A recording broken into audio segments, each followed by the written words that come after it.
और श्री नाभादास जी महाराज दर्शन करा रहे थे। भगवान के 24 अवतार भगवान इस धराधाम पर आए।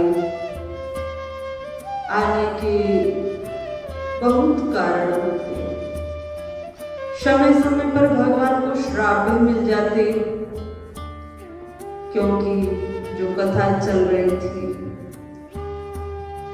समुद्र मंथन, भगवान ने कमंड कश्यप कछुए का अवतार धारण किया, कमंड भगवान का अवतार रहा। तो भगवान समय समय पर ऐसी लीलाएं करते हैं देवताओं के कष्टों को हरने के लिए कि बाह्य दृष्टि से तो हमें वह छल नजर आता है, परंतु भगवान सबका हित चाहते, सबके कष्ट दूर हो और इस पृथ्वी पर मानव सुखी रहे। इस हेतु भगवान विभिन्न प्रकार की लीलाओं को करते। भगवान के 24 अवतार मुख्य कहे गए। हरि अवतार अनंत हैं, तथापि मुख्य 24। जो कोई गावे प्रेम से, उसे देव नवामे शीश। भगवान के 24 अवतारों को जो केवल अवतार का नाम, उस नाम का केवल प्रातःकाल या संध्या के समय उच्चारण करता है, केवल उस अवतार का 24 अवतार।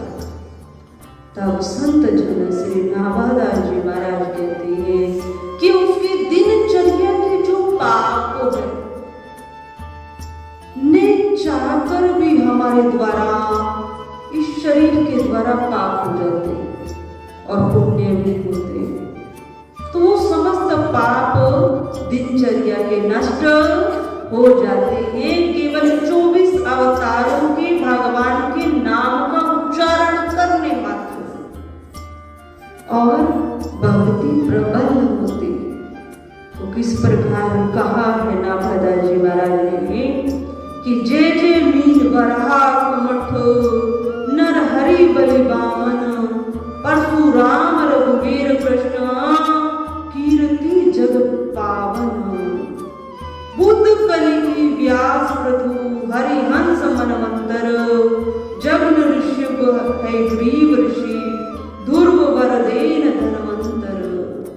बद्रीपति दत्त कपिल देव, शनकादिक करुणाकरो, 24 रूप लीला रुचिर, अग्रदास उर पद धरो। केवल इतने से शब्दों, श्री नाभादास जी महाराज ने केवल इतने से शब्दों में भगवान के 24 अवतारों को कहा। और कहा है कि इस मृत्यु लोक में जो प्राणी इन नामों का उच्चारण प्रातः काल में या संध्या के समय करेगा। हम सब सुनते कि प्रातः काल अपने इष्ट की, हम सबके अलग अलग इष्ट, कोई राम उपासक है, कोई कृष्ण उपासक, भगवान के वे रूप अलग है, भगवान को एक ही। यहाँ तक भी आया है कि जो बुद्ध अवतार है ना, हम सोचते हैं तो बुद्ध तो बौद्ध धर्म अलग है और हमारा सनातन धर्म अलग है, पर बौद्ध धर्म भी भगवान श्री हरि नारायण का एक अवतार। बौद्ध धर्म हमारे सनातन से अलग नहीं।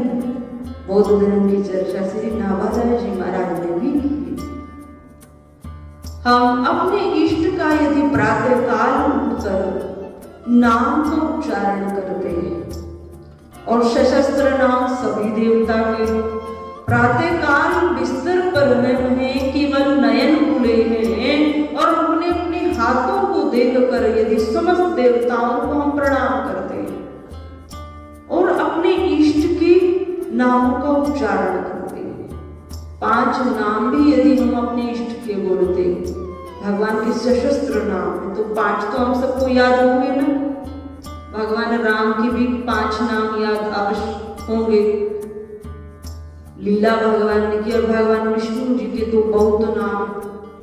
तो यदि 5 नाम भी हम अपने स्वर से इस ब्रह्मांड में इसको साक्षी मानकर उसको उच्चारण करते हैं, बाहर जोड़ते हैं, केवल नेत्र खुले हैं, हाथों के दर्शन किए हैं और 5 बार अपने इष्ट का नाम लिया है, तो ऐसा शास्त्रों में कहा है कि दिनचर्या ही उसकी भक्ति में रहेगी। प्रारंभ उसका भक्ति में हो गया। स्नान को वहां महत्व नहीं दिया, वहां किसको दिया है?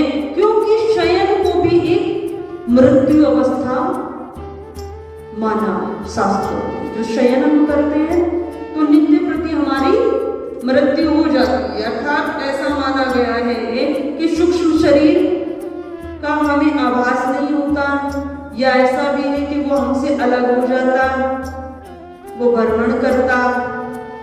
कई शास्त्रों में आया है। तो कहने का भाव शास्त्रों ने छोटे शब्दों में कहा है कि शयन भी एक मृत्यु है। तो हम मृत्यु के पश्चात हमारा क्या हो रहा है? जब नेत्र खुले हैं तो जन्म हो रहा है। तो उस जन्म पर हम यदि अपने इष्ट को उच्चारण नामों का करते हैं, अपने इष्ट का ध्यान करते हैं, समस्त देवताओं को प्रणाम करते हैं, अपने भाग्य को प्रणाम करते हैं, तो प्रारब्ध के पाप नष्ट हो जाते हैं और भक्ति बढ़ने लगती है। हमारे पूरा दिन की दिनचर्या सुंदर बन जाती है। तो देखो कितना सरल, कितना समय लगता है, कितना समय लगता है, 5 मिनट भी नहीं लगते और दिनचर्या वहीं से हमारी प्रारंभ हो जाती है। तो हम सब करें। नाभादा जी महाराज कहते हैं भगवान के नाम का उच्चारण करने मात्र से दिनचर्या के पाप नष्ट हो जाते हैं और भक्ति प्रबल हो जाती है। ऐसा संत नाभादा जी महाराज ने अपने ग्रंथ में लिखा और आप सब अनुभव भी कर सकते हो। आगे चर्चा जैसे चल रही थी, हम तीसरे अवतार पर आए थे। पहला अवतार भगवान ने मत्स्य के रूप में धारण किया, दूसरा अवतार वराह के रूप में धारण किया और तीसरा अवतार भगवान का कमठ कश्यप अवतार रहा, जो कथा चल रही थी। भगवान की कृपा से देवताओं को अमृत की प्राप्ति हुई और दैत्यों को रत्न में मिले, परंतु कुछ ऐसा शास्त्रों में नियम भी और सामाजिक दृष्टि से देखा भी जाता कि शक्ति उसी के पास होनी चाहिए जो शक्ति का अधिकारी है। अब गन है, पुलिस वाले रखते हैं ना गन, अब उनको पता है इसका इस्तेमाल कहाँ करना है। यदि वह गन किसी बच्चे के हाथ में दे दी जाए या किसी सामान्य व्यक्ति के हाथ में दे दी जाए तो क्या करेगा? क्रोध आएगा और समय समय पर उसको निकालेगा और हो सकता है चलाए भी। तो वो किसको दी जाती है? जो उसका अधिकारी है, जिसमें वह पात्रता। तो यदि दैत्यों को अमृत पान हो जाता तो क्या होता? जो पृथ्वी पर शुद्ध सात्विक मनुष्य है ना, वो भी इस पृथ्वी पर उनका जीवन संभव नहीं था। क्योंकि वो दैत्य क्या करते हैं? न स्वयं सुखी रहते, ये कदम पर आते ही नहीं और न दूसरों को सुखी कर सकते हैं और सुखी देख भी नहीं सकते। वस्तु वही है, परंतु उपयोग करने की विधि दैत्यों को नहीं आती। बस यही अंतर दैत्यों और देवताओं में, यही अंतर है। अमृत कलश का पान यदि दैत्य कर जाते तो पृथ्वी पर जीवन संभव नहीं था। आप सब देखते हैं ना, भगवान शिव का एक भक्त नहीं कहे कि भगवान से वरदान पाने ही तो भक्ति प्राप्त की और वरदान पाकर क्या किया कि जिसके सर पे हाथ मेरा मेरा चला जाए, वह भस्म हो जाए। तो उसने सबसे पहला हाथ किस पर रखा? जिससे वरदान पाया उसी पर रखा। कोशिश की ना, वहीं पर रखा जाए। तो दैत्यों को यदि शक्ति मिल जाए, अमृत का पान दैत्य लोग करें, तो फिर हाहाकार मच जाए। तो शक्ति भी उसी को शोभित होती है जो योग्य है, जो अधिकारी। तो इस प्रकार भगवान ने मोहिनी अवतार भी धारण किया और मोहिनी अवतार अर्थात सुंदर स्त्री का रूप बनाया और दैत्यों को अमृत से वंचित करते हुए देवताओं को अमृत पान कराया। तो इस प्रकार भगवान ने मोहिनी अवतार भी इसी लीला में धारण किया और कमठ कछुए का रूप भी इसी लीला में धारण किया। बोलिए श्री सच्चिदानंद भगवान की जय। आगे भगवान ने नरसिंह अवतार धारण किया, 5वां अवतार। भगवान का 5वां अवतार नरसिंह। भगवान तरह तरह के शरीर धारण करते, पर उन सब में एक विशेषता रही मानव के लिए कि भगवान के लिए हम सब एक समान। भगवान ने कोई भेद पशु पक्षी में नहीं किया। भगवान के लिए हम सब समान हैं। क्यों? क्योंकि हमने अपने कर्मों के अनुसार शरीर पाया। एक चींटी में भी वही आत्मा है और एक हाथी में भी वही आत्मा। वही आत्मा चींटी का आकार भी धारण करती शरीर, और वही आत्मा हाथी का भी आकार धारण करती और वही आत्मा ब्रह्मपद प्राप्त कर लेती। तो भगवान के लिए हम सब समान हैं। हम अपनी योग्यता के अनुसार, अपने कर्मों के अनुसार शरीर ग्रहण करते। भगवान ने नरसिंह अवतार क्यों लिया? क्या इसकी लीलाएं रही? भगवान का ही पार्षद हिरण्यकश्यप एक राजा था। कोई सामान्य राजा हिरण्यकश्यप नहीं था। बहुत बलवान और धनवान राजा था और अपनी प्रजा को पुत्र की भांति पालित करता था। जब पुत्र की भांति पालित करता और धन ऐश्वर्य सब उसके राज्य में भरपूर रहता, तो सब उसकी जय जयकार करते थे। अब ये जो जय जयकार है, इस सब लोगों को जीवन में हम कहेंगे इसको समाहित सब नहीं कर सकते। लोगों की जय जयकार होने लगती है तो क्या बढ़ता है? विकार बढ़ता है। परंतु जो विनम्र व्यक्ति हैं, जो शुद्ध सात्विक व्यक्ति हैं, यदि उनकी जय जयकार होती है तो वो क्या हो जाते हैं? और भी ज्यादा विनम्र हो जाते हैं, और भी ज्यादा दर्पित भाव के वह हो जाते हैं, और भी ज्यादा अच्छे गुणों को वो ग्रहण करने लगते हैं। और इसके विपरीत यदि इस प्रकार के व्यक्तियों को जय जयकार हो जाए, जिसे अपने यश को अपने जीवन में धारण करने की सामर्थ्य शक्ति नहीं हो और उसको अपने जीवन में स्थिरता बनाए रखने का गुण नहीं आता, तो उसको फिर अभिमान बढ़ने लगता। अब हिरण्यकश्यप का दिन प्रतिदिन अभिमान बढ़ने लगा और अभिमान बढ़ने लगा तो इतना अभिमान बढ़ गया कि मेरी जय जयकार होती है तो मेरे सामने उस परमात्मा श्री हरि नारायण की भी जय जयकार है। ये प्रजा मेरे अधीन है, मैं इसका पालन करता, मैं अपने राज्य में ये समस्त प्रजा को सुखी रखता हूं, तो केवल मेरी जय जयकार होनी चाहिए। इस प्रकार का अभिमान हिरण्यकश्यप के हृदय में आया और यहीं से उसका पतन प्रारंभ हो गया। अभिमान बढ़ा तो राज्य में जितने धर्मात्मा थे, अब धर्मात्मा तो भगवान का भजन करेंगे।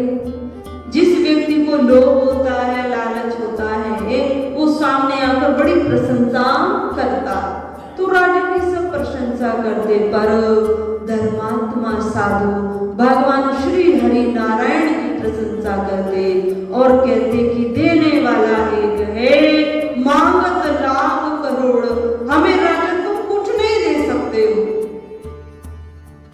देने वाला तो श्री हरि नारायण।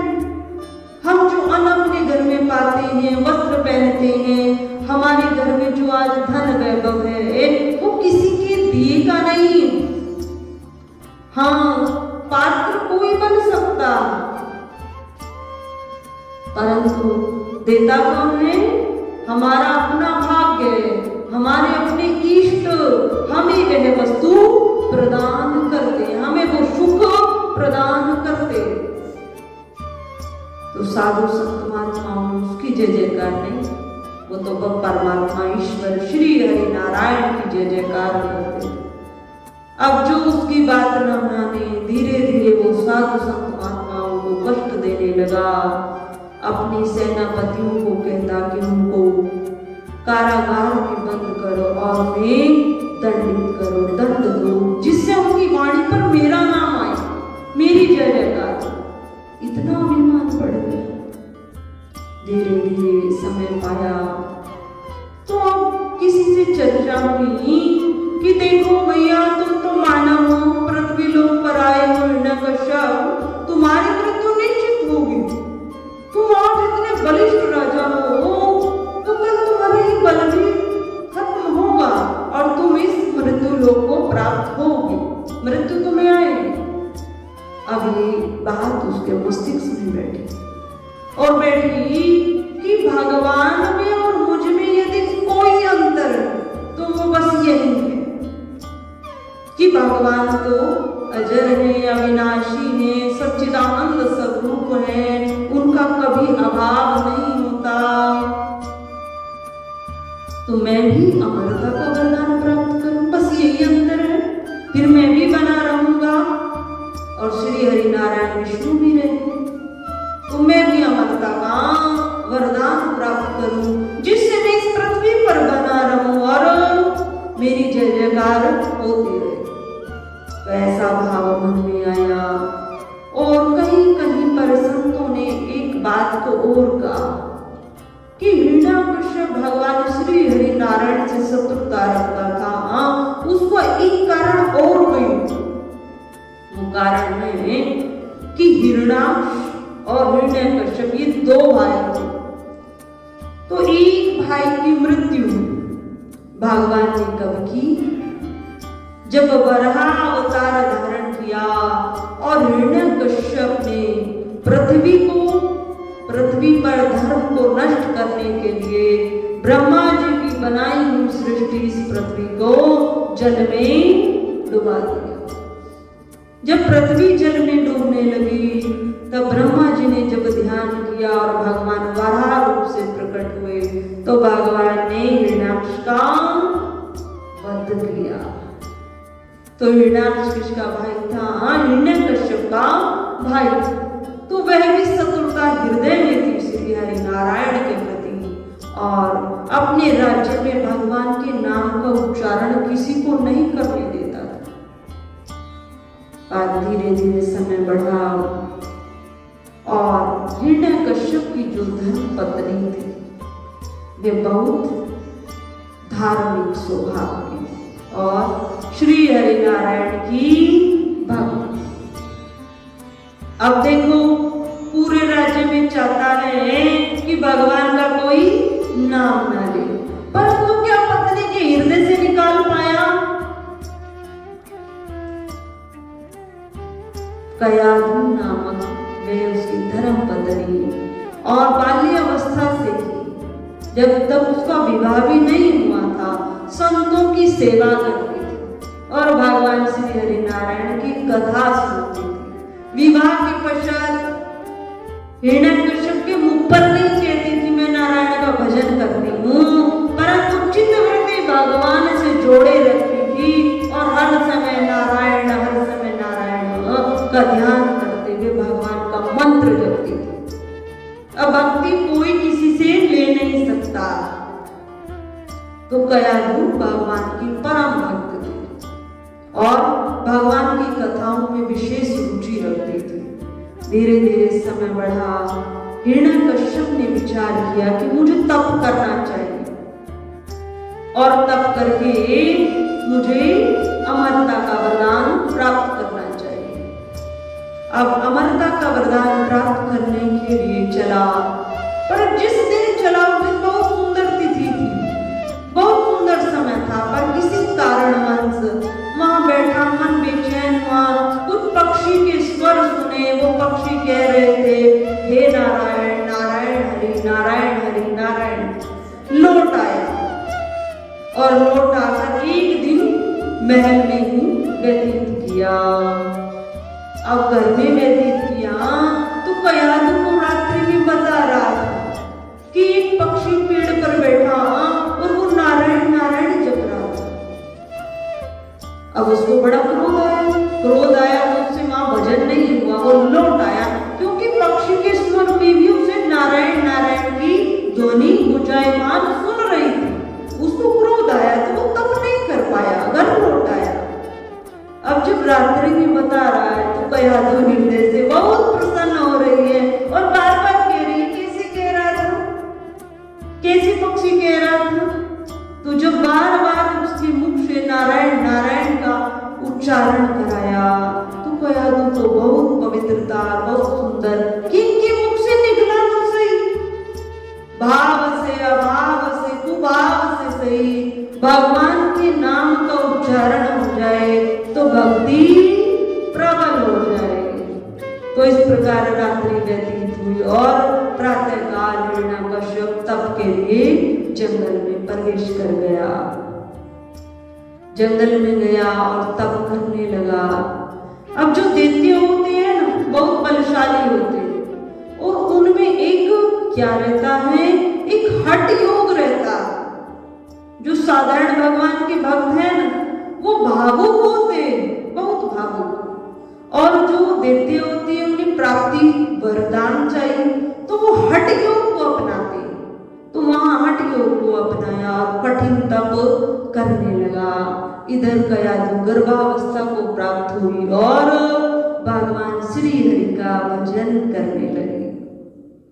भजन किया, संतों की सेवा की और शास्त्रों का अध्ययन किया। इधर हिरण्यकश्यप जी ने ब्रह्मा जी को प्रसन्न किया और ब्रह्मा जी से वरदान मांगा। अब हृदय में तो कोई बैठा है ना, अमर होना, श्री हरि नारायण जैसा बनना है तो अमर होना पड़ेगा। उधर कयाधु को बहुत अच्छा समय मिला, ग्रंथों का अध्ययन किया, भगवान के भजनों को सुना और हर समय नारायण में अपनी रुचि को बनाया। ब्रह्मा जी से वरदान पाया।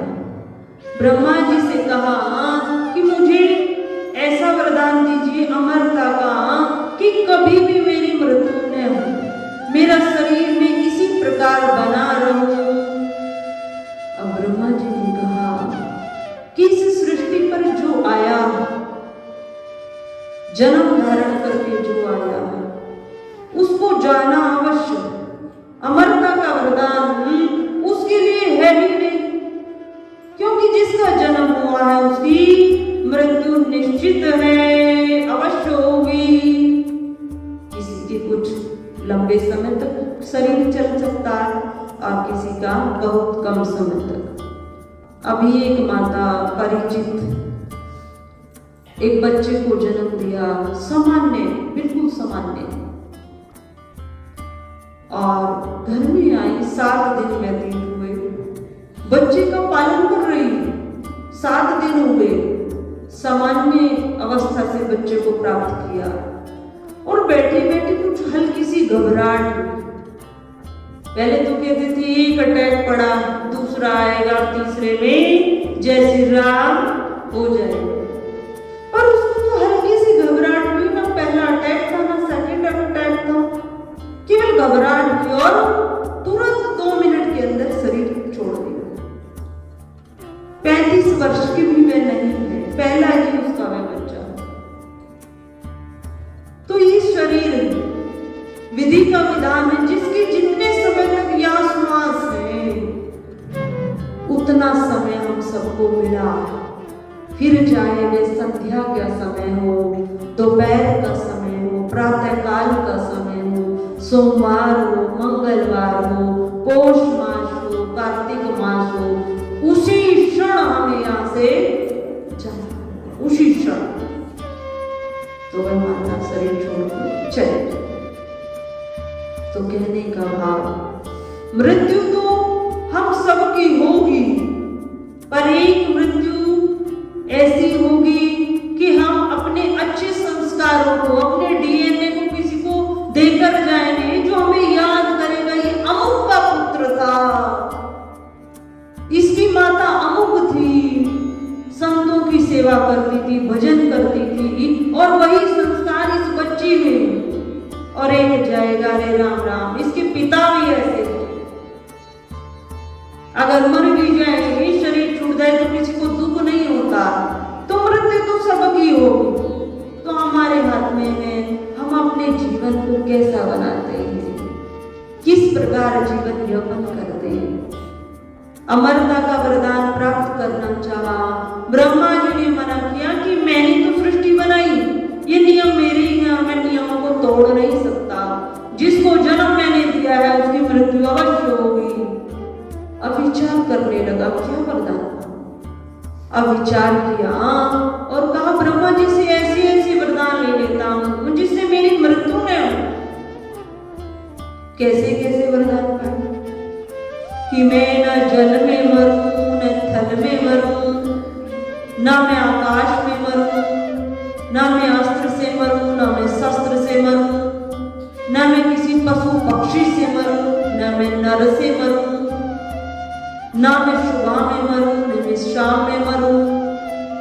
इस प्रकार के वरदान हिरण्यकश्यप दे पाए। और न में जो 12 महीने होते हैं ना, इसमें भी ना मरूं। साल के जो 12 महीने कहते हैं ना, हिंदी में भी होते हैं, उनमें भी ने मेरा शरीर। अधिक मास में भगवान ने हिरण्यकश्यप का वध किया। तो इस प्रकार के बहुत सारे वरदान मांगे।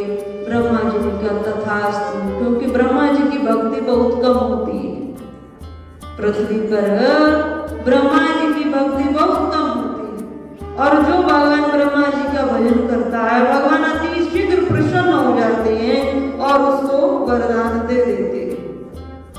तो इस प्रकार भगवान ब्रह्मा जी ने वरदान दिया।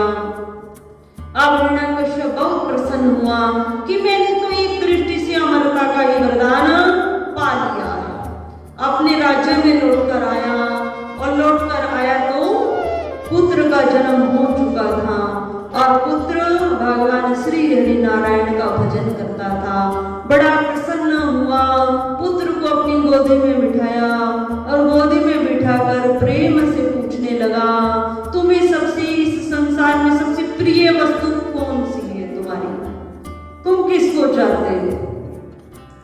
पहली बार पुत्र को प्रेम से अपनी गोदी में बिठाया और पुत्र ने किसका नाम लिया, नारायण का। पिताजी, इस संसार में यदि कोई सबसे ज्यादा दुर्लभ है और जिसको प्राप्त करना सबसे ज्यादा दुर्लभ है और यदि प्राप्त हो जाए तो हम सब जीवों का उद्धार हो जाए। पिताजी, मुझे नारायण बहुत पसंद है। जैसे ही ईश्वर कानों में पड़े और प्रहलाद पर अत्याचार शुरू हो गया।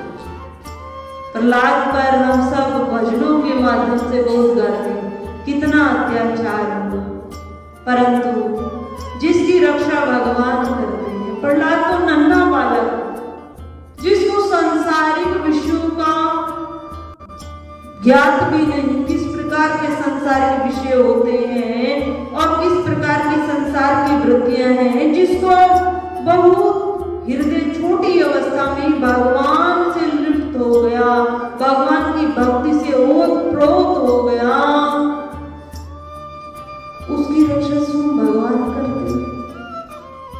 जागो राखे साया मार सके को, बालना बाका कर सके जो जग गए। भक्त प्रहलाद पर अनेक कष्ट आने लगे। कई बार पिता ने सोचा, माता को तो बहुत ममता, अपने सैनिकों को आज्ञा दी और बालक को लिया महलों से और सैनिकों को कह दिया कि इसको अमुक जगह पर छोड़कर बस आना और ज्ञात नहीं होना चाहिए। माता को भी कयाधु को भी कि मैंने प्रहलाद को साथ में लेकर अमुक स्थान पर छोड़ दिया।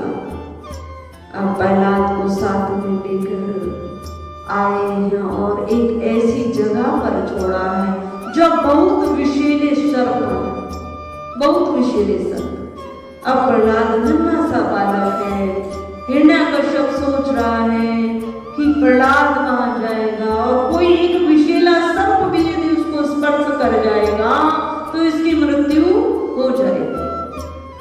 और सैनिकों को वही बिठाया कुछ दूरी पर कि जब ये मृत्यु को हो जाए तो इसके शरीर को देख लेना, मृत्यु को प्राप्त हुआ है या नहीं।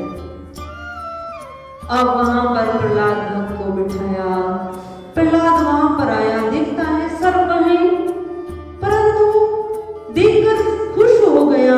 ये तो श्री हरिनारायण भगवान क्षीर सागर में शयन करते हैं, तो भगवान का आसन ही नागों का है, ये तो मेरे श्री हरिनारायण की सेवा में रहते। इस प्रकार का भाव आया और वहां पर नारायण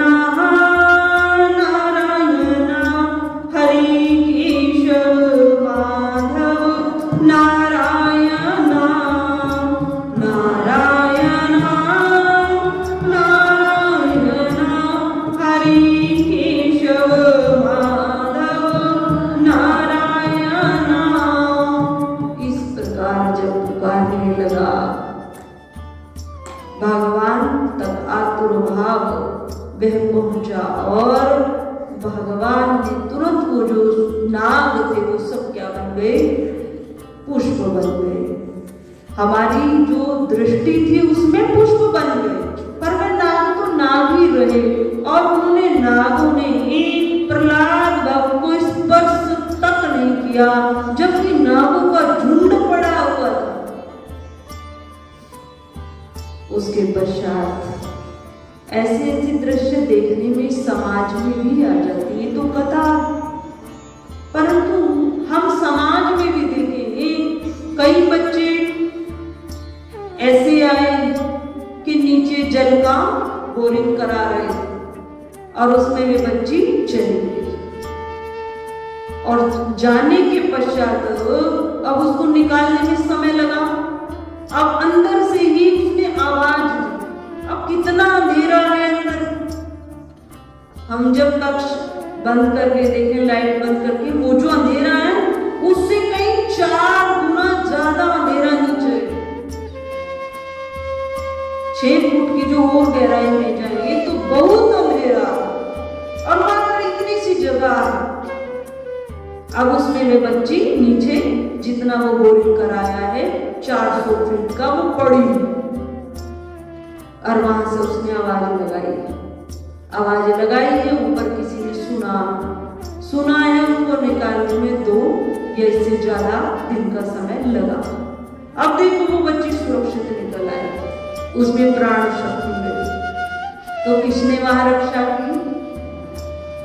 भगवान ने उसकी रक्षा की। भगवान ने कहेंगे या यूं कहें उसका विधि के विधान के अनुसार अभी समय इस संसार को छोड़कर जाने का नहीं था।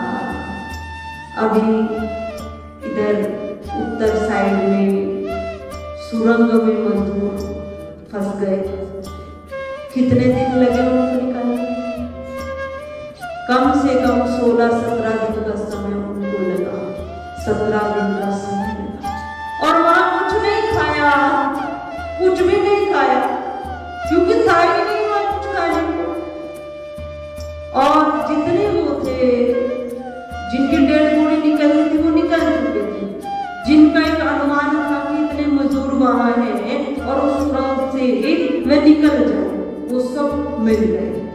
तो जैसे ही वो बाहर आई हैं, सबसे पहले तो उन्होंने इस ब्रह्मांड को धन्यवाद दिया, क्योंकि वो पल पल वहां पर कह रहे थे ना जाने कौन से ऐसा दिन होगा, हम उस आकाश को देखेंगे, हम बाहर आएंगे, हम बच भी पाएंगे या नहीं। परंतु विधि के विधान के अनुसार उनका समय जाने का नहीं था। उन्होंने वहां भी भगवान को पुकारा। कहते हैं भगवान की पुकारते जब हमें तो भगवान तक वह पुकार नहीं पहुंची, वो मानवों के रूप में ही तो सुरक्षित बाहर निकाला गया। उनका चेकअप कराया गया बॉडी का कि इतने दिन तक रही है, कोई अंदरूनी चोट तो नहीं। वो सब सुरक्षित थे, केवल कमजोरी थी कि 17 दिन तक कुछ खाया, जो कुछ पास था केवल उसका सेवन किया। और सारे भाई सुरक्षित निकल कर आए और इस ब्रह्मांड को बारंबार वो धन्यवाद देते हैं कि हमें जीवन दान मिला। तो इस सृष्टि में भी ऐसे कार्य समय समय पर होते। तो भक्त प्रहलाद ने भगवान को पुकारा, सर्पों से भगवान ने उसकी रक्षा की। समय और व्यतीत हुआ, सैनिकों ने देखा प्रहलाद सुरक्षित है, राजा को बताया, महलों में लाया गया। अब दोबारा दंड देने की विधि क्या रही कि पर्वत से गिरा दिया जाए। अब पर्वत से गिरेगा, नन्हा सा बालक है, और कहां पर गिराया जाए? झील, नीचे झील थी पानी की, उसमें गिरा दिया जाए तो पता भी नहीं चलेगा और मृत्यु को प्राप्त हो जाएगा। अब पर्वत से गिराया भक्त प्रहलाद को, पर गिराया जरूर, जैसे एक वस्तु नीचे आकर बैठ जाती है, ऐसे भक्त प्रहलाद आकर पृथ्वी पर सुरक्षित बैठ गए। और जिस समय गिराया था उस समय भी भगवान का भजन करने लगे, नारायण हे नारायण हे नारायण हे नारायण। भजन किया और सुरक्षित स्थान पर बैठे। देखा राजा ने सैनिकों को भेजकर, इसको कष्ट नहीं हुआ, ये मृत्यु को प्राप्त नहीं हुआ। सैनिक भी इस चीज से देखकर भक्त प्रहलाद को आश्चर्य करते थे कि यदि हम अपने सैनिक को इस प्रकार का दंड देंगे तो मृत्यु को प्राप्त हो जाएगा, परंतु भक्त इस प्रहलाद का नन्हे से बच्चे का एक बाल भी मांगा नहीं होता। अब क्या किया पिता ने? अब देखता हूं इसकी रक्षा कौन करता। अब इसको जलती हुई अग्नि में बैठाता हूं, देखता हूं जलता कैसा नहीं। गिराने से कुछ नहीं हुआ, सर्पों ने नहीं डसा। तो अब उसको, जो हिरण्यकश्यप की एक बहन थी, बहन ने वरदान पाया था कि अग्नि मुझे स्पर्श न कर सके, अग्नि से मैं सुरक्षित रहूं। और भगवान ब्रह्मा जी ने उसको ये वरदान दिया था। परंतु वरदानों की भी सार्थकता कब थी? जब वे उसको उचित कार्य में प्रयोग करती। आज किसी को मारने के लिए, भगवान के भक्त को मारने के लिए होलिका ने उस वरदान का दुरुपयोग किया। जलती हुई अग्नि में बैठी कि अग्नि मुझे स्पर्श नहीं कर सकती, वरदान मुझे प्राप्त है। पर इस प्रहलाद को वरदान प्राप्त नहीं, ये तो जलकर भस्म हो जाएगा, मैं अग्नि में इसको लेकर बैठा। अब जैसे ही अग्नि में लेकर बैठी तो भक्त प्रहलाद की रक्षा हो गई और होलिका जल गई। अर्थात जो दूसरों को कष्ट पहुंचाना चाहता है, दूसरों को कष्ट देना चाहता है, भगवान कहता है जिसको तुम कष्ट देना चाहते हो उसकी तो रक्षा नहीं करूंगा, परंतु तुम कष्ट दे रहे हो तो तुम्हें स्वयं तुम्हारे जीवन में अपार कष्ट होगा। तुम जिसके लिए गलत कर रहे हो तुम उस गलत कार्य में स्वयं भी लिप्त हो जाओगे और जीवन में अपार कष्ट तुम्हें होगा। हम दूसरों के लिए खाई खोदे, हम सोचे हम बच जाएंगे तो हम ही गिरते, वह बच जाएगा जिसके लिए किया। ये क्षणिक दुख भी आ जाए फिर भी उसकी रक्षा हो जाएगी। क्यों? क्योंकि हम सब अपने भाग्य का पा रहे हैं। प्रभु ने जो हमें कष्ट हमारे कर्मों के अनुसार हमें मिलने हैं सो मिलेंगे। यदि कोई भाई उसमें इंटरफेयर करता है, उसके सोचता है सुख कम हो जाए, मैं दुखों को बढ़ा दूं, तो तुम तो भगवान की बराबरी कर रहे हो। कष्ट भी उसके जीवन में उसकी भाग्य के अनुसार आएंगे और सुख भी उसके जीवन में उसके भाग्य के अनुसार आएगा। तो हम सोचिए उसके कष्ट के हेतु बन जाए। अब आप उसको कष्ट दे तो भगवान की बराबरी कर रहे हो ना। तो भगवान कहता है उसकी तो मैं रक्षा करूंगा, पर इस त्रिलोकी में तुम्हें कोई बचा नहीं पाएगा, तुम्हें इतना कष्ट होगा। इस प्रकार होलिका स्वयं चल गई और भक्त प्रहलाद सुरक्षित रहे। जब देखा हिरण्यकश्यप ने ये बालक मृत्यु को प्राप्त नहीं होता, अपार कष्ट हमने इसको दिया, और जो सैनिक थे वो भी मन में इस भाव को लाने लगे कि बच्चा चमत्कारिक। अब राजा के तो सामने जय जयकार करते, पर पीछे से उस बालक को नमस्कार करते थे कि बालक को चमत्कारिक शक्ति, पर राजा के सामने उसको दंड देते थे, राजा के सामने उसको प्रताड़ित करते थे। समय बढ़ा, अत्यंत क्रोध हिरण्यकश्यप को आया कि देखता हूं इसको इतने कष्ट दी तब इसकी मृत्यु नहीं, अब इसकी मृत्यु अवश्य आएगी। और जैसे ही उस गदा को उठाया और हिरण्यकश्यप चला जब प्रहलाद को मारने के लिए, तो पहले कहने लगा तेरी मृत्यु से पहले तेरे भगवान को मारता हूं। अब बता प्रहलाद, तेरा भगवान कहाँ रहता है, कहाँ है तेरा भगवान? मैं पहले उसके पास ही जाकर उसे ही मारता हूँ। हाथ में गदा को लिया और इस प्रकार के शब्दों को बोला। तब हिरण्यकश्यप के इन शब्दों को सुनकर भक्त प्रहलाद ने कहा, पिताजी मेरे भगवान तो सर्वत्र व्यापक, मेरे हरि नारायण सर्वत्र व्यापक, वो तो प्रत्येक कण कण में है पिताजी। अब जैसे ही ये शब्दों को सुना तो पिताजी ने कहा जब कण कण में है तो क्या इसमें भी है, इस खंबे में भी है? हाँ पिताजी, मेरे वह परम पिता परमात्मा नारायण इस खंबे में भी।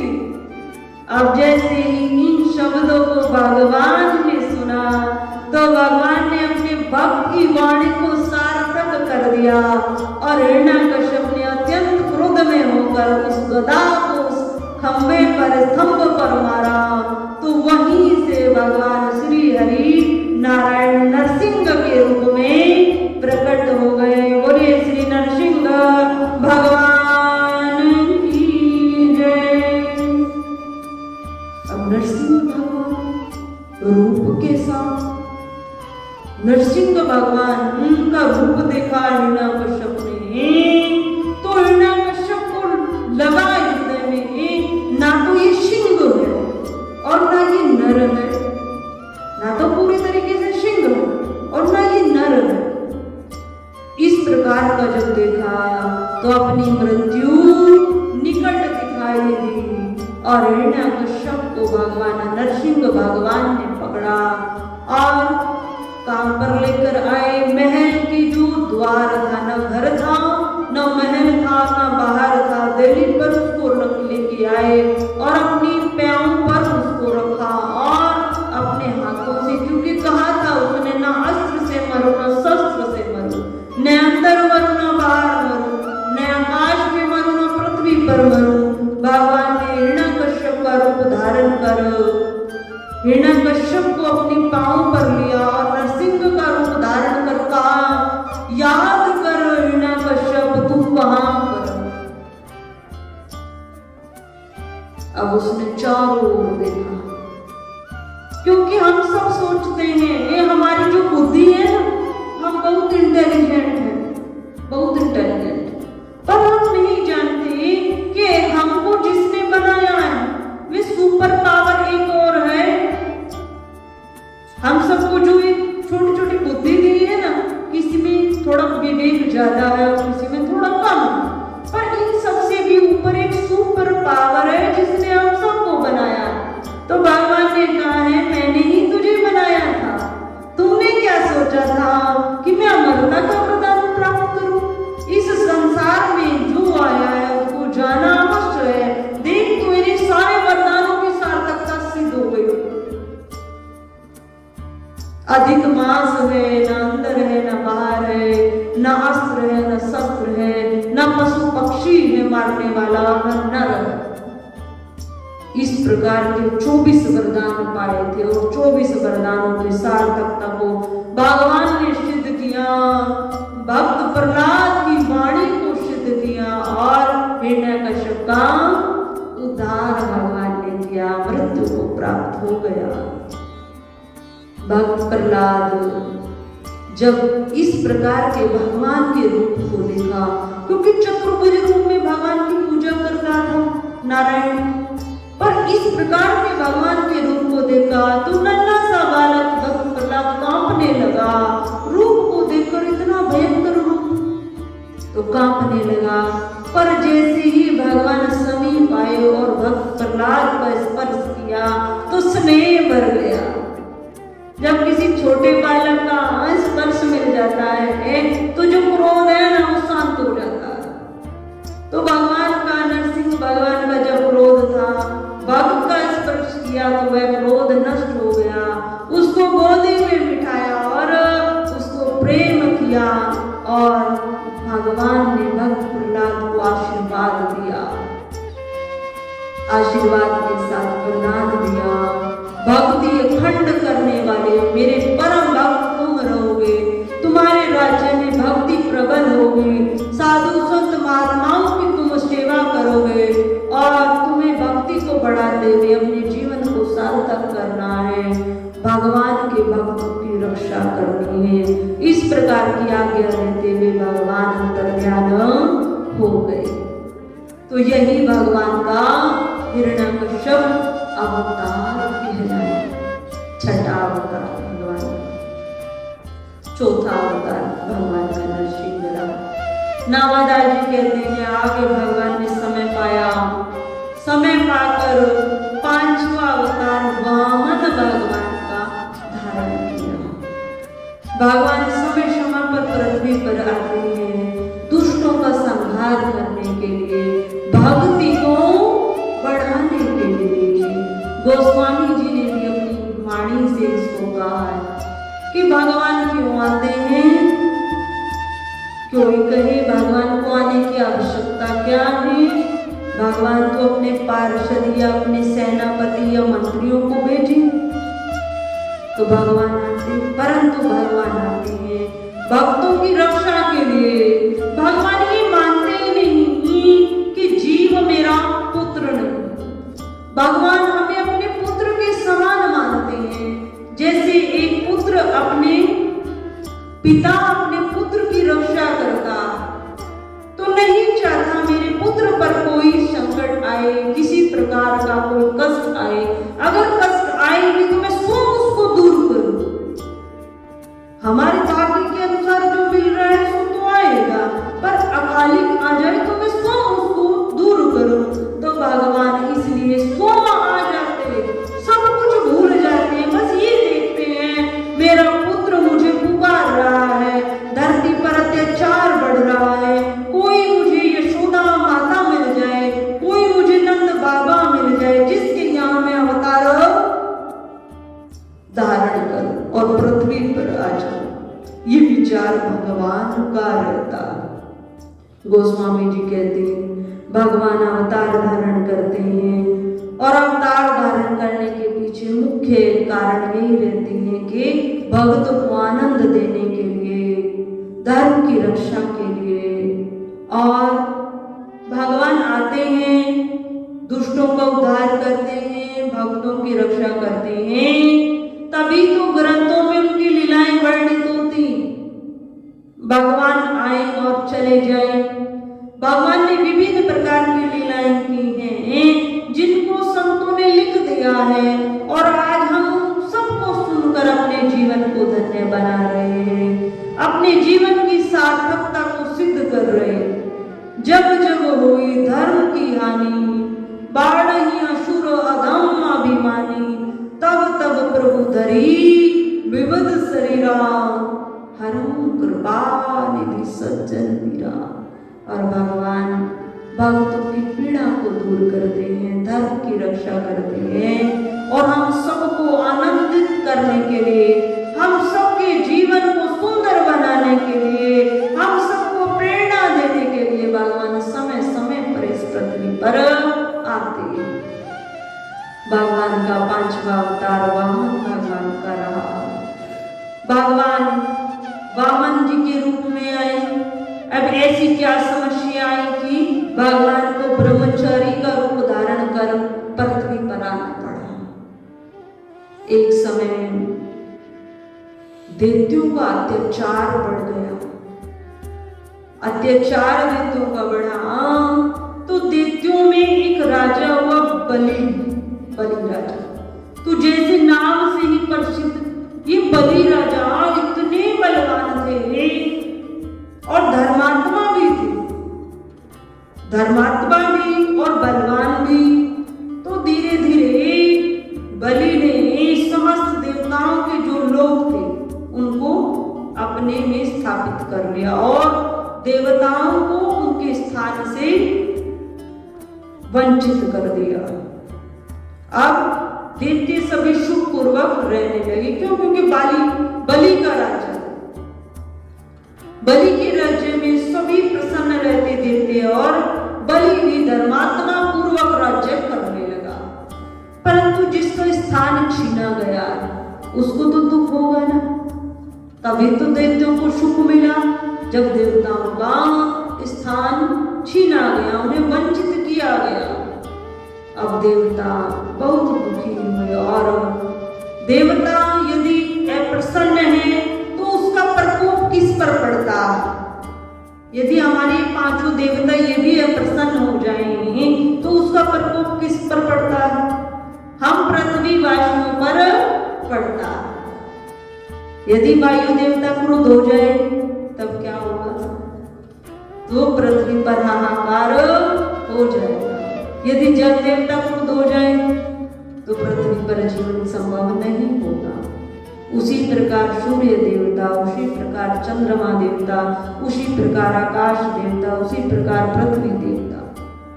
तो जब देवता प्रसन्न हो जाते हैं तो उसका प्रभाव इस मनुष्य लोग, इस पृथ्वी पर जो प्राणी है उन पर पड़ता है। तो देवता प्रसन्न रहने लगे और अपने स्थान से वंचित हुए। अब जो माता दैत्य और देवताओं कश्यप ऋषि की सब संतानें, परंतु जो देवतागण वो अदिति माता के पुत्र और जो दैत्य हैं वो दिति माता के पुत्र। केवल माता का अंतर। अब देखो कितना बड़ा अंतर संतान में। देखिए कश्यप ऋषि की दोनों संतान देवता और दैत्य, परंतु माता का अंतर है। माता देवताओं की माता अदिति है जो शुद्ध सात्विक विचारों की है, जिसके जीवन में प्रबल धर्म है, सामान्य धर्म नहीं, प्रबल धर्म है, विवेक मूर्त जागृत है और धर्मात्मा है, स्वयं बहुत धार्मिक। तो किस प्रकार के पुत्रों को जन्म दिया? जो स्वयं भी सुखी रहते हैं और औरों को भी सुखी रख सकते हैं। इस प्रकार के पुत्रों को जन्म दिया। और एक माता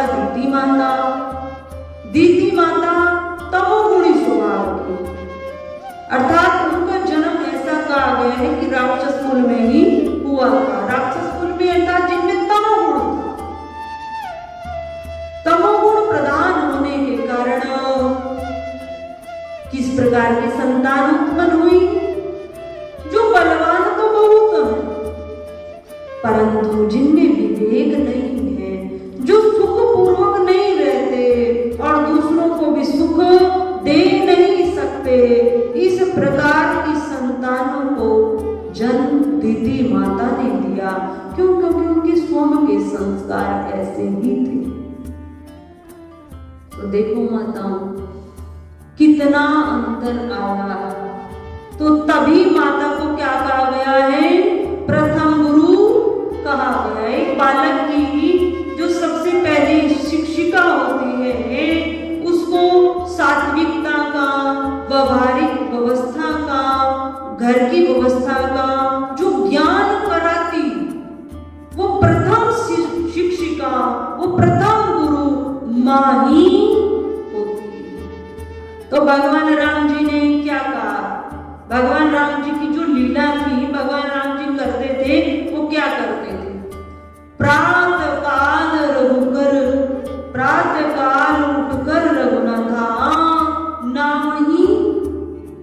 माता पिता गुरु माता। तो सबसे पहले किसको प्रणाम करते थे? माता को प्रणाम करते थे। आदि गुरु शंकराचार्य ने भी कहा कि सबसे बड़ी यदि कोई गुरु संसार में है हम सबका, तो वो हमारी माता है। आप सब अपने आप पर लेकर आ जाओ। आप यहाँ जितने बैठे, आप सबकी माता बहुत संस्कारी रही होगी, बहुत संस्कारी। उनके जीवन में अवश्य धर्म होगा, वो धर्म को मानने वाली होंगी। वही संस्कार आप सबको यहाँ लेकर आया है और लेकर आया है। आप इतने समय तक बैठे हैं, ये संस्कार भी माता का है। आपको ये कथा व्यासपीठ की रुचिकर लग रही है, आपके स्वभाव से मैच हो रही है, आपका हृदय इसमें प्रसन्नता का अनुभव कर रहा है, ये संस्कार भी माता का है, आपकी माता। तो माता चाहे अपने पुत्र को एक साधु बना दे, माता चाहे अपने पुत्र को विद्वान देशभक्त बना दे, और माता चाहे अपने पुत्र को एक शैतान बना दे, ये माता के ऊपर निर्भर है। तो जब सर्वप्रथम बच्चा माता से शिक्षा ग्रहण करता है, तो वो जिस प्रकार की शिक्षा देती है वही उसके जीवन जीने की कला वहीं से निर्धारित हो जाती है, उसके संस्कारों की नींव वहीं से प्रारंभ हो जाती है। तो इस प्रकार देवते और देवताओं में यदि कोई अंतर था, तो वह माता के संस्कारों का अंतर था, और उसी संस्कार के कारण देवताओं की पूजा होती है और देवताओं को क्या किया जाता है? एक ही देवते हैं जो अजर और अमर है। कौन है? एक देवते हैं हमारे हम सब के बीच में, वो अजर और अमर है। वो कौन है? वो है राहु और केतु। ये एक ही है पर एक शरीर के दो नाम, राहु और केतु। एक होकर दो हो गए और दोनों अपना प्रभाव दिखाते समय पर जिस प्रकार कभी नक्षत्रों के अनुसार कभी एक राशि पर आती है, कभी दूसरी राशि पर आती है, तो ये सुख पहुंचाते हैं या कष्ट पहुंचाते हैं? कष्ट पहुंचाते हैं। परंतु जब इनकी तृप्ति हो जाती है, इनको प्रणाम किया जाता है, इनके मंत्र का उच्चारण किया जाता है, तो प्रसन्न भी हो जाते हैं और प्रसन्न होकर अपनी कृपा भी देते हैं। परंतु इन राहु केतु एक देवते से सूर्य चंद्रमा भयभीत रहते हैं, और यदि सारे देवते अमृत का पान कर जाते, अमर हो जाते देवताओं की तरह, तो फिर पृथ्वी पर जीवन संभव नहीं था। तो कहने का भाव, हम सबके संस्कारों में जो आज भक्ति है वो हमारे पूर्वजों की रही है, और पूर्वज में भी मुख्य माता ही रही। तो वामन भगवान इस धराधाम पर आए, उनका एक ही कारण रहा कि देवताओं को अत्यंत कष्ट होने लगा, और देवताओं के कष्टों की निवृत्ति हेतु जो अदिति माता थी उन्होंने तप किया, भगवान श्री हरि नारायण का अपार भजन किया, और भजन कर भगवान से वरदान मांगा, हे प्रभु मैं चाहती हूँ मेरे पुत्र देवता उन्हें अपने राज्य को प्राप्त करें, उन्हें सुख पहुंचे।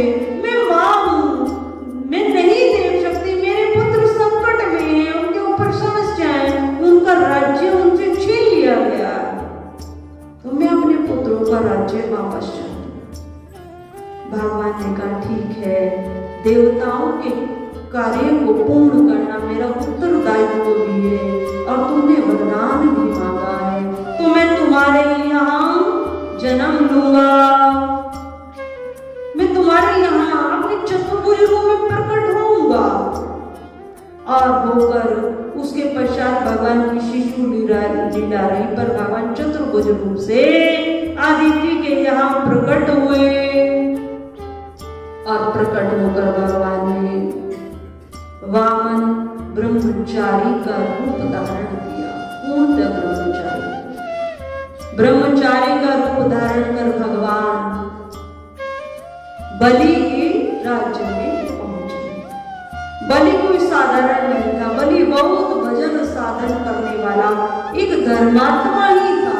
दैत्य कुल में उत्पन्न हुआ था, पर बलि धर्मात्मा ही था और अपने गुरु की आज्ञा अनुसार राज्य को चलाता था। तो कल इस चर्चा को बढ़ाएंगे, समय का भी अभाव है। कल हम सब 22 जनवरी को एक मुख्य पर्व मना रहे हैं और आगे भी इसको मनाते रहेंगे।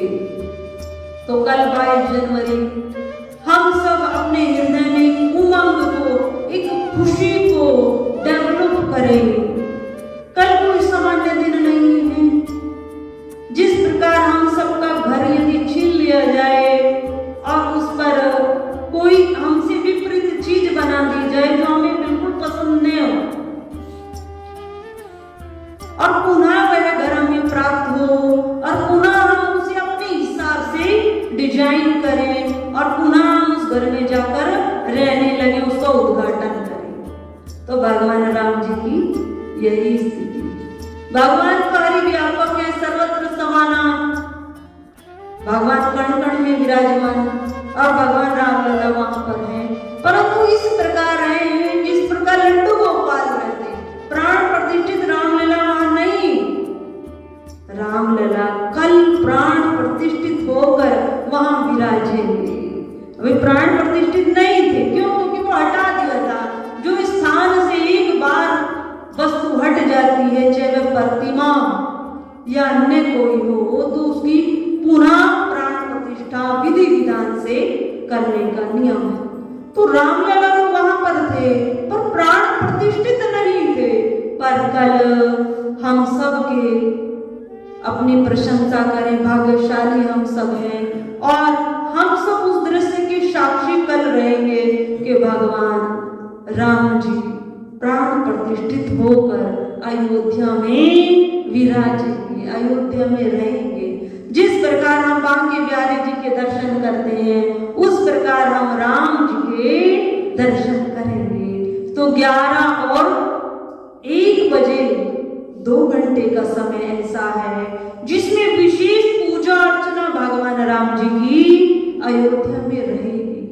अयोध्या में ही नहीं, अन्य भारत में जो प्रतिष्ठित मंदिर है, सब में विशेष भजन साधन रहेगा। भगवान राम जी दिन के ठीक 12 बजे आए थे, तो ठीक 12 बजे भगवान की प्राण प्रतिष्ठा की जो क्रिया है वो प्रारंभ हो जाएगी और 12:20 तक वह क्रिया चलेगी और भगवान पूर्णतः प्राण प्रतिष्ठित हो जाएंगे। तो कल हम सब के लिए बहुत बड़ा दिन है, एक बड़ा पर्व है। तो हम सब जितने बुजुर्ग भाई हैं, कोशिश करें सब प्रातः काल स्नान करें और पवित्र वस्त्रों को धारण करें। समस्त हमारे वस्त्र जो हों पवित्र हों और स्नान करने के पश्चात हम भगवान श्री राम का ध्यान करें। भले ही हम अयोध्या नहीं जा रहे, अयोध्या को अपने घर ही हम अयोध्या को ले आए, घर ही अयोध्या को बनाए, भगवान राम जी के नाम का उच्चारण करें और पूजन वहां हो रहा है और ऐसी सुविधा रहेगी, वो पूजन हमें लाइव दिखेगा, तो हम उसको देखें और अपने आप को अयोध्या में ही हम माने। क्योंकि अयोध्या क्षेत्र में तो अंदर जाने का सामान्य व्यक्ति का प्रवेश ही नहीं है, तो हम अयोध्या में ही हैं ऐसा समझते हुए उस दृश्य को देखें और भगवान राम में अपनी चित्त वृत्ति को जोड़ें, जिससे भगवान अयोध्या में ही नहीं हम सबके हृदय में विराजमान हो जाएं। परम पूज्य श्री साध्वी ब्रह्म ज्योति सरस्वती जी के प्रवचन प्राप्त करने हेतु दिव्य वाणी चैनल को सब्सक्राइब करें, वीडियो को शेयर करें और अपने परिजनों पर अवश्य भेजें।